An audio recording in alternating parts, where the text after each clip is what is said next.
Have you ever really stopped to think just how exposed our digital lives are and the systems we rely on every single day? It's way beyond just firewalls and antivirus software now. It's a constant, evolving battle. Really impacts everyone. Hello, everyone. I'm Dr. Joseph H.Schuessler, and welcome to The Deep Dive. Today, we're plunging into the really critical world of securing information systems. Our insights are primarily drawn from a foundational source, Chapter 8 of Laudon and Laudon's 17th edition of Management Information Systems. Yeah, what's fascinating about this chapter, I think, is how it doesn't just list threats. It really lays out the strategic responses needed. How to protect those valuable information resources. So our mission today is to pull out the most important nuggets of knowledge for you, help you understand the vulnerabilities, the immense business value of good security, and the essential tools and frameworks out there. Absolutely. Whether you're a graduate student here in information systems, maybe preparing for a career in IT service management, or already a professional trying to safeguard your organization's digital assets, this deep dive will arm you with some crucial knowledge. And hey, if you find value in our discussion today, please do take a second to like this, subscribe to the channel, maybe share it with someone who'd find it useful, and definitely leave us a comment. So let's start to unpack this complex landscape, the unseen threats, why information systems are so vulnerable. Okay, so let's start with maybe the sobering reality. Why are information systems just so susceptible to destruction, error, abuse? What's going on? Well, a key insight, really, it often boils down to poor system management being the weakest link. It's not always the tech itself. Security isn't just, an IT department job. It absolutely has to be a priority at every single level. Boardroom down to the end user. That's such a critical point. And these vulnerabilities, the source makes it clear they come from everywhere. Think about just the sheer number of mobile devices, smartphones, laptops, tablets. Each one is a new potential entry point, right? Yeah. And the apps, millions of apps. Even the good ones can sometimes have hidden issues. Plus, when you partner with other companies, their security might not be as tight. It creates unexpected risks. Exactly. And beyond that perimeter, the internet itself, well, it's a double-edged sword, isn't it? Yeah. Essential tool, but every connection is a potential vulnerability. We've seen some pretty alarming examples. Remember that CNET piece about hotel websites leaking guest info? Oh, yeah. Names, phone numbers, even passport numbers. Right. Through unauthenticated URLs in confirmation emails. Sometimes just changing a number in the URL got you someone else's details. And third-party analytics tools often got access to. It's this kind of systemic issue that led to massive breaches like Marriott's, 383 million guests. Just staggering numbers. And then there's wireless. Always a tricky balance, isn't it? Making Wi-Fi easy to access, but hard to, penetrate. Definitely. Free Wi-Fi hotspots often have zero password protection. That ease of use. It's exactly what hackers exploit. And the vulnerabilities are specific. Easy to scan radio frequencies, signals spreading everywhere, older protocols like WEP being basically useless now. Yeah, which brings us neatly to malicious software, or malware. We all know about viruses needing human action to spread, like catching a cold. But worms are maybe more insidious because they spread on their own, across networks, really fast, destructive. Right. And Trojan horses? Pretending to be useful software? Exactly. While hiding malicious code. And drive-by downloads where you pick up malware just by visiting a compromised site. Sometimes you don't even click anything. Scary stuff. And mobile malware. That must be exploding. It really is. As that Samsung article pointed out, it's not just about antiviruses anymore. Enterprises need full endpoint security suites with centralized management for all those phones and tablets. And the one everyone hears about, ransomware. Holding your data hostage. It's got quite a history, actually. But the interesting shift, according to CS Synline, is that while those generic spray-and-pray ransomware attacks dropped off significantly between 2017 and 2018, we saw a rise in highly targeted attacks. Things like SamSam, Ryuk. These are often operated by skilled humans in real time, much harder to stop. More sophisticated. And spyware. Some might be okay for monitoring, but keyloggers. Malicious keyloggers are purely designed to steal credentials, personal info, business secrets. Big difference. Okay, so that's the software. What about the human factor? Intentional attacks. Yes, the constant cat-and-mouse game between hackers and security pros. Yeah. Hackers often seem one step ahead, right? Because they just need to find one new way in. While defenders have to block every way. Precisely, and some aren't even after money. Cyber vandals, they call them, just causing disruption for the sake of it. Disturbing. Then you have things like spoofing. Setting up fake websites. Yeah, mimicking legitimate sites, banks, retailers to trick people into giving up financial info. And sniffing. That Yeah, sounds sneaky. it is. Grabbing data packets as they travel across a network. Almost undetectable if the data isn't encrypted. Wow. And denial of service. DOS attacks. Using botnets. Right, overwhelming websites with traffic, often distributed denial of service or DDoS attacks, they could take major sites offline. I remember reading the FBI had some success cracking down. They did, yeah. A significant drop in 2018, which is good news. But significant still meant nearly 1,500 attacks in December alone that year, so still a persistent threat. And identity theft. Still a huge issue. Fastest growing crime, often linking offline theft to online fraud. The advice is always, be incredibly skeptical of unsolicited emails or calls asking for personal info. No bank asks for your password via email, right? Never. And watch out for phishing those fake login screens like the Office 365 scam mentioned. Checking your credit report regularly is also just non-negotiable. Okay, what about click fraud affecting online ads? Yeah, basically fraudulent clicks on pay-per-click ads, either to drain a competitor's budget or to generate fake revenue for a site hosting the ad. It's surprisingly hard to detect accurately. And zooming out, the global threats. Cyber terrorism, cyber warfare. It's a scary prospect. Larry Alton on AmericanThinker.com put it starkly. The future of war is digital. A single person, highly motivated, could potentially launch devastating attacks on systems we all rely on daily, our careers, our lives. It's sobering. But here's something that always surprises people. The biggest threat might be closer to home. Absolutely. The most surprising source, often, is internal, current or former employees. Why is that? They know the systems. They have legitimate access, sometimes deep access. They know the weaknesses. The textbook had some powerful examples. It did. Jesse McGraw at the hospital, Sergei Alenikov at Goldman Sachs with trading code, Wen Shuliu selling Dow Chemical Secrets. These are major breaches caused by insiders. Which underscores why password security is so vital. Not sharing, making them complex. And having logs.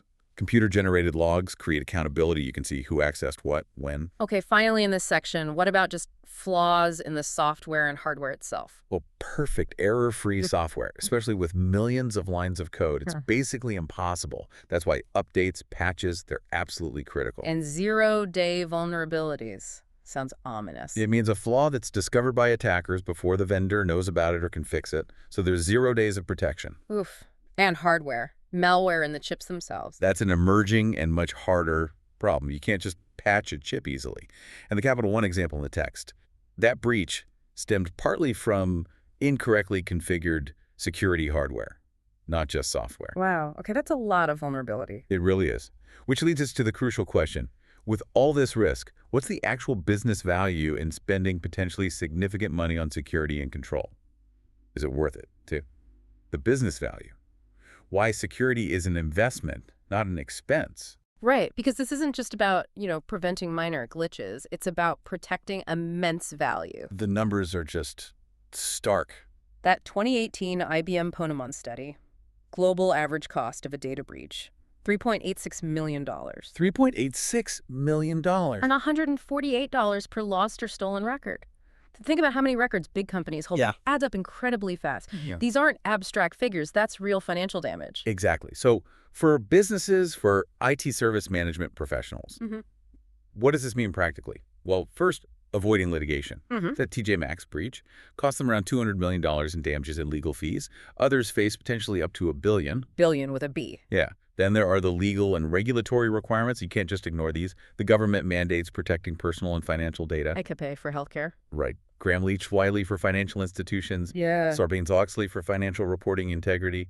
These laws have teeth. Compliance isn't optional. And then there's the whole area of electronic evidence and computer forensics. This is huge now. Every email, every instant message, every transaction, it's all potential evidence in court. So businesses have to keep records of everything. They need rigorous processes to capture, store, and retrieve it all. And people think deleting a file means it's gone. No. Ambient data, right? Exactly. Yeah. It sticks around on drives. Forensic experts can often recover it. So employees, managers, everyone needs to understand, digital trails persist. Good record keeping is essential. The bottom line here, it's clear. Businesses are responsible for monitoring, storing, and producing electronic communications if needed. It fundamentally changes information from just data to a managed, potentially liable asset. Security becomes a strategic necessity. 3. Building a fortress. Organizational frameworks for security and control. Okay, so if security is this vital investment, how do organizations actually, structure themselves to prevent these problems? It starts with a solid framework, right? Yeah, exactly. Think of it like building an office building. You don't build the whole thing and then think about locks and security cameras, do you? No, that'd be crazy. Right. You design security in from the beginning. It's the same with information systems. You need well thought out policies, procedures before you even start development. Okay, so how does that look in practice? The book talks about information system controls. Correct. Two main types. First, general controls. These cover the overall IT environment. Things like software development standards, hardware security, computer operations procedures, data security measures, how systems are implemented, administrative oversight, the big picture stuff. Got it. And the second type? Application controls. These are specific to each individual application. They focus on making sure the data input is accurate, the processing is correct, and the output is reliable for that specific system. Makes sense. And companies use risk assessment, too, to figure out where the weak spots are. Absolutely vital. It's a methodology. Identify the assets, figure out the threats and vulnerabilities, estimate the likelihood and impact. Then you can compare the cost of putting into control versus the potential loss if you don't. It helps prioritize spending where it's needed most. And the cornerstone document is the security policy. Yes, that's the main document outlining the organization's security goals, the rules, the responsibilities. It's so important many companies now have a chief security officer, a CSO. And within that policy, the acceptable use policy, AUP, seems key. Definitely. It tells employees exactly what they can and cannot do with company technology, email, internet access, software, and the consequences if they violate the rules. Sets clear expectations. Figure 8.3 in the text actually shows an example of limiting access based on roles. Then there's planning for the worst. Disaster recovery and business continuity. Critical. Absolutely critical. 9/11 was a harsh lesson. Firms with good, tested plans got back up much faster. Those without. Some never recovered. It's not just an IT thing either, is it? No way. Managers, employees, IT folks, everyone needs to be involved in creating and testing these plans. You can't just write it and stick it on a shelf. And finally, auditing. Like financial audits, but for IT systems. Pretty much. Information systems audit checks if the controls are actually working. Is the system developed properly? Is data protected? Are operations secure? It verifies everything we've just talked about, provides assurance. So we had these organizational frameworks, these policies, these plans. But that brings up the next logical question. What specific tools and technologies do we actually use to implement these controls on the ground? Line V. The arsenal. Tools and technologies for safeguarding information resources. Right. Let's get into the actual tools. How do firms protect themselves day to day? And the key thing to grasp here, I think, is that it's a layered approach. No single tool is a magic bullet. You need multiple defenses working together. Okay, let's unpack this arsenal then. First up, identity management and authentication, making sure users are who they say they are. Foundational. You need to control who gets access to what. The three main ways to authenticate are something you know. Like a password. Right. Right. Something you have. A token, a smart card, maybe. Exactly. And something you are. Biometrics, fingerprint, face scan. Correct. And because passwords alone are often weak, two-factor authentication using two of those methods is becoming much more common, much stronger. Okay, then the barriers. Firewalls, intrusion detection, anti-malware. The basics, almost. The essentials, yeah. Firewalls are the gatekeepers between your network and the outside world. Different types exist: simple packet filtering, smarter stateful inspection, network address translation NetEnty to hide internal IPs, and more advanced application proxy filters that look deeper. And intrusion detection systems, IDS, they watch for attacks getting past the firewall. Exactly. They monitor network traffic for suspicious patterns. That Wright-Patterson Air Force Base example is amazing, thwarting over 250,000 intrusion attempts in 24 hours. That's IDS at work. Wow. And anti-malware is just table stakes now, right? Needs constant updates. Absolutely indispensable. It scans files, quarantines threats, and yes, those updates are critical, weekly, even daily sometimes.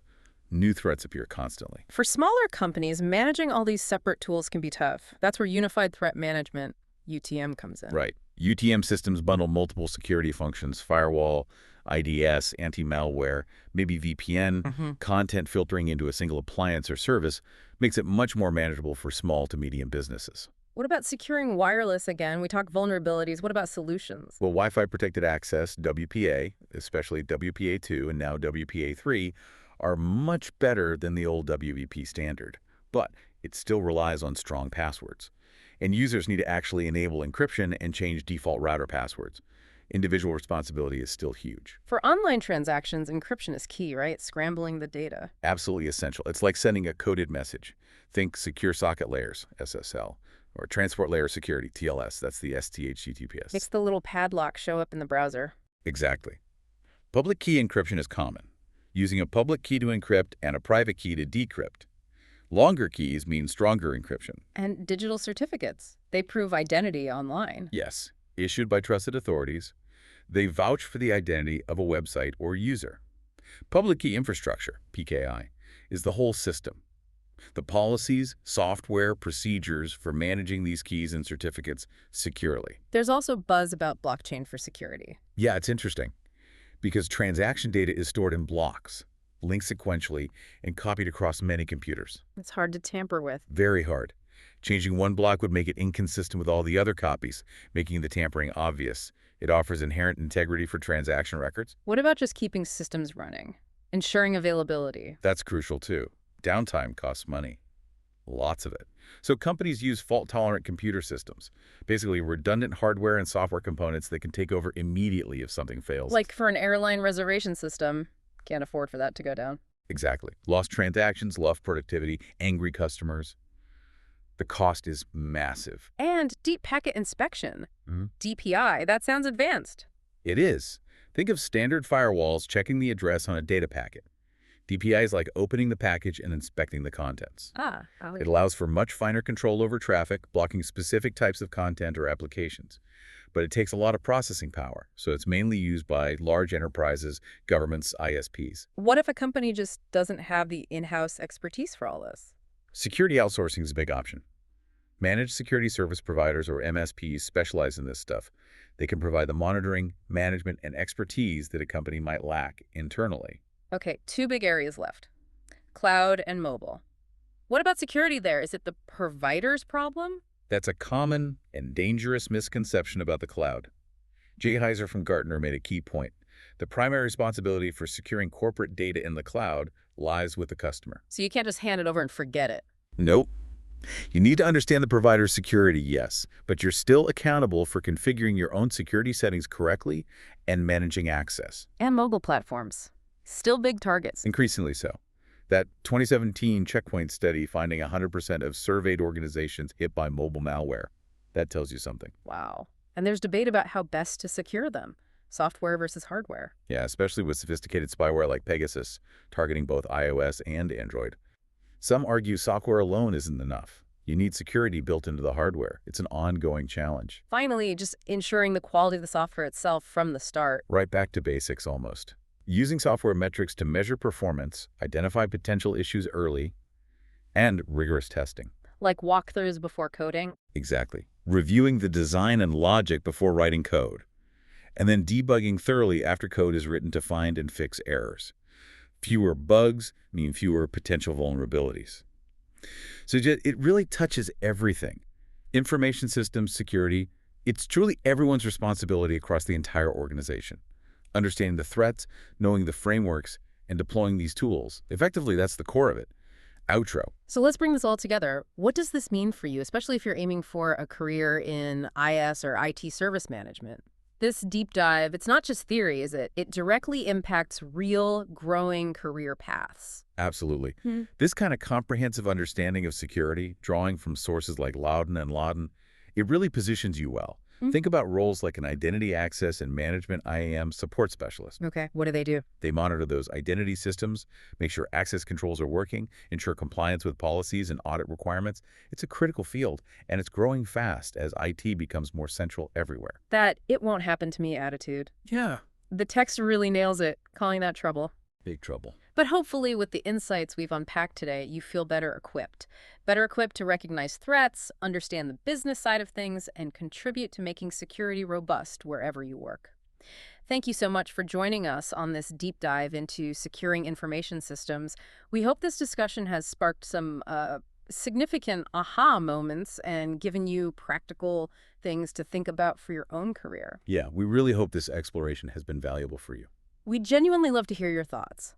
Based on everything we've talked about today, what do you think is the single most challenging aspect of maintaining information system security in today's incredibly fast-paced digital world? And why? Share your insights down in the comments section. We're really looking forward to reading your perspectives.